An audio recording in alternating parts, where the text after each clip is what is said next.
Hi, Annie Bear. Guys, go.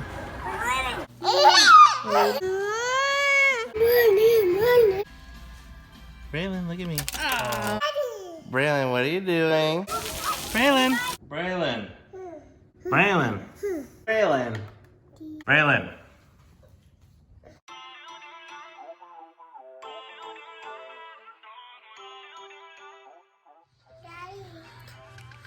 Good morning, writing community. I am Nick the Wordsmith, and thank you for coming back to my channel. Today's episode is about writing through parenthood.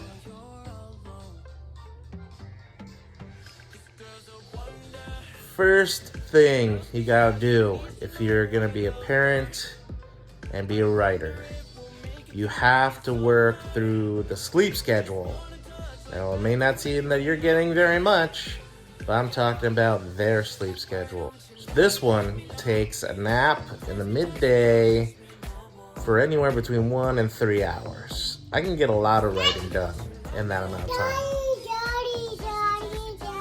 Daddy. Yes. Okay, come hold me.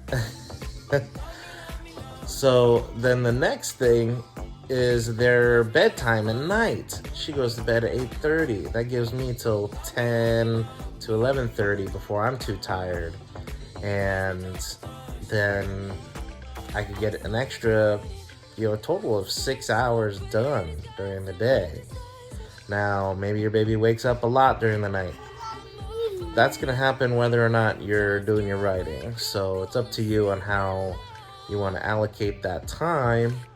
But that seems to be the easiest and most common sense answer to give you to start with. Braylon!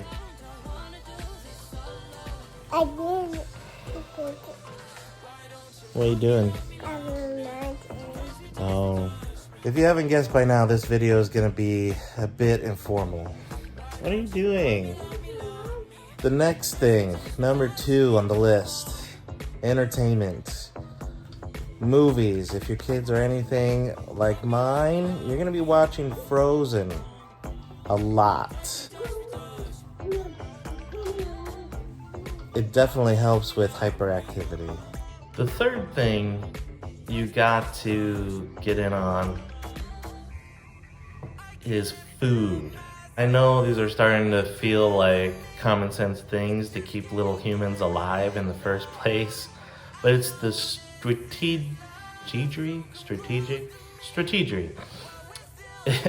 That's what is the most advantageous thing about all this. When they start to act up, start giving them some snacks, man. Hook them up. You're a writer, you're trying to get some work done. You need to be figuring out every little thing to get those extra minutes to help you finish that last paragraph, that last page. Of course, you're probably gonna wanna spend some actual time with your kids. But I mean, if you're home all day, carving out a couple hours for your work compared to the 9 to 5, that's a pretty healthy balance. Walk. Walk forward, walk to me.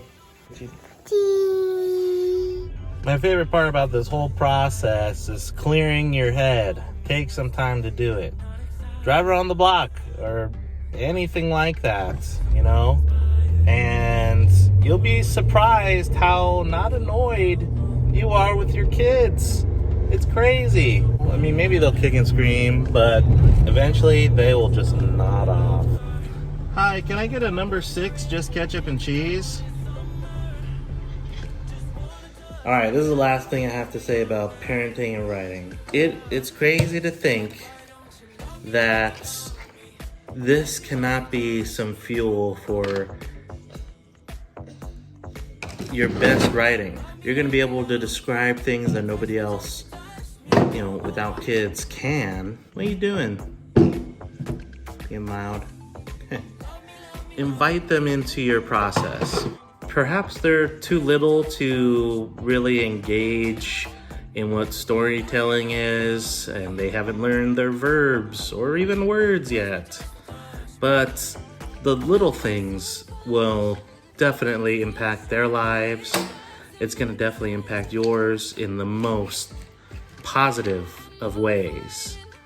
And all of you will be stronger for it. Them as growing children into adults, and you as a parent and a writer. Thank you guys for joining me this week again. God bless. Hit that subscribe button and that little bell, and we'll see you next week. Keep writing.